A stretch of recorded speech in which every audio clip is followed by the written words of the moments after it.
서울 금천구 출신의 최기상 의원입니다. 잘못된 수사와 인권침해 수사를 한 검사에 대한 책임에 관하여 말씀드리고 한동수 검찰부장께 질문하겠습니다. 여전히 검찰에 대한 우려와 비판의 시선이 상당합니다. 무오류 엘리트주의에 빠진 어떤 검사가 있습니다. 그 검사는 수사와 기소 상소 권한을 이렇게도 행사합니다. 피의자가 죄가 없음을 증거 등으로 증명해도 검사는 견해가 다르다며 기소를 합니다. 대법원 판례와 헌법재판소 결정례를 제시하면 판례를 바꾸겠다고 기소를 합니다. 기소 후에는 열람 복사의 비협조 등으로 재판을 받을 권리를 침해하기도 합니다. 1심에서 무죄가 나면 1심 판사가 잘못하였다고 항소합니다. 항소심에서도 무죄가 나면 마찬가지로 상고를 합니다. 상고심에서도 무죄가 나면 그래도 여전히 나는 무죄라고 확신합니다. 그러면 이 수사 재판을 받은 국민, 그리고 이렇게 1, 2, 3심 모두 무죄를 받은 국민은 어떤 힘든 상황에 빠지게 됩니까? 수사가 시작되는 소식에 불안에 빠지시죠. 온 가족과 친지 동료는 소환조사 압수수색의 두려움에 빠지십니다. 변호인 선임에 따른 경제적 손실도 있지요. 경우에 따라서는 언론 등을 통한 여론재판으로 인간으로서 존엄도 훼손됩니다. 가장 큰 문제는 이렇게 1, 2, 3심 다 무죄를 받았음에도 그 수사를 한 검사는 아무런 책임을 지지 않는다는 게 있습니다. 검사의 잘못된 수사와 무리한 기소는 억울한 국민을 만들고 한 사람과 그 가정을 송두리째 무너뜨릴 수 있습니다. 그래서 저는 막강한 권한을 가진 검찰 권력을 통제하고 시대적 요구인 검사의 민주적 정당성을 확보하기 위하여 검사의 임명과 승진, 적격 심사에 국민이 참여해야 할 때라고 생각을 합니다. PPT를 잠깐 보시겠습니다. 맨 앞쪽으로 넘겨주셔야겠네요. 대한변호사협회 검사평가제를 보시면은 연속 하위 평가를 받은 검사들도 있습니다. 2년 연속. 그 내용을 보면은 증인을 회유하여 처벌하지 않을 것을 약속하여 진술을 이끌어낸 후 증인을 기소하였다. 피의자 피고인의 인권과 방어권 보호에 미흡하였다.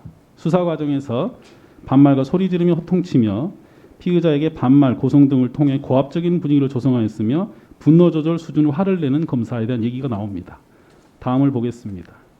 1, 2심 무죄 현황인데요. 여전히 구속 구공판 사건에서 상당수의 1심 무죄, 2심 무죄 판결을 받은 피고인이 있습니다. 근데 이에 대한 대검찰청 무죄 사건 평정 현황을 보면요. 검사 과오에 대한 평가가 있습니다. 매년 1000여 명이 넘는 검사 과오에 대한 평가가 있고요. 올해도 481명 상반기 때까지 있습니다. 근데 이에 대한 책임을 묻는 과정 중에 하나인 검사 적격심사 현황을 보겠습니다. 2015년도부터 19년도까지 200여 명의 검사가 적격심사가 대상이 됐는데 퇴직건이 현황은 단 한 명도 없습니다. 올해는 심사 중이라고 나오네요.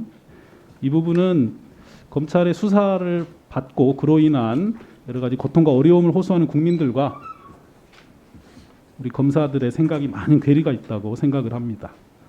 감찰본부장께 질문을 하겠습니다. 언제 감찰본부장이 임명되셨나요? 감찰부장으로?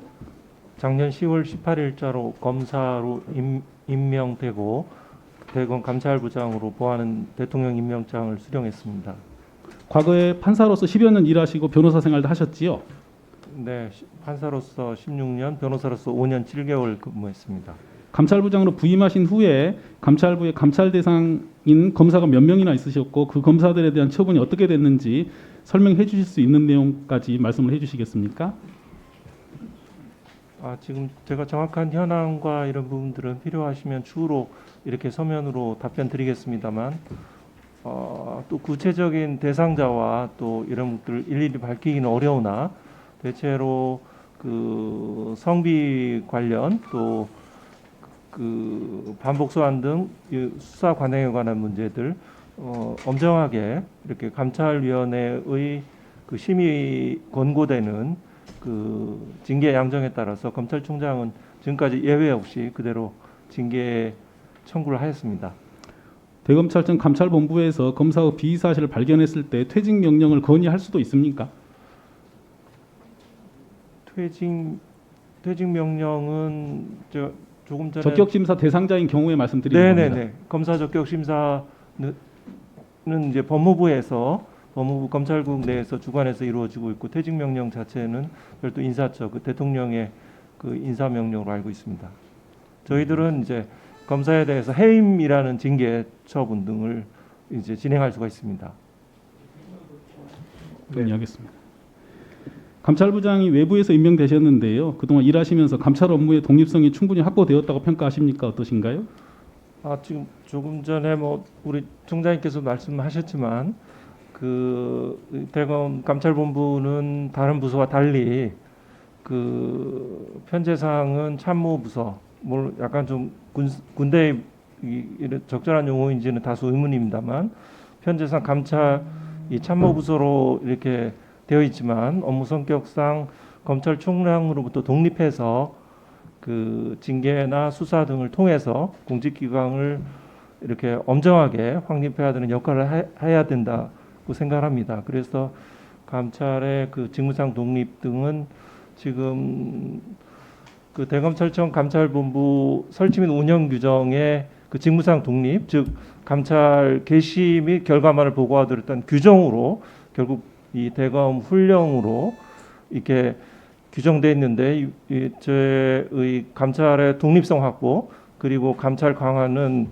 의원님께서 생각하시는 검찰 개혁의 중요한 부분이기 때문에 아무리 강조해도 부족하지 않을 정도로 대단히 중요한 문제이기 때문에 가능하다면 입법적인 그런 조치들이 있었으면 하는 그런 감찰부장으로서의 그 공적인 발행입니다. 감찰부장께서는 지금 이 시간에도 전국의 어떤 검찰 조사실에서 인권 침해가 발생되지 않도록 최선의 역할을 다해주시고요.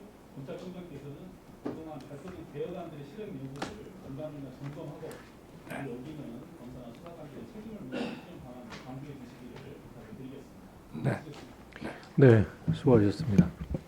다음은 존경하는 김남국 위원님 질의해 주시기 바랍니다.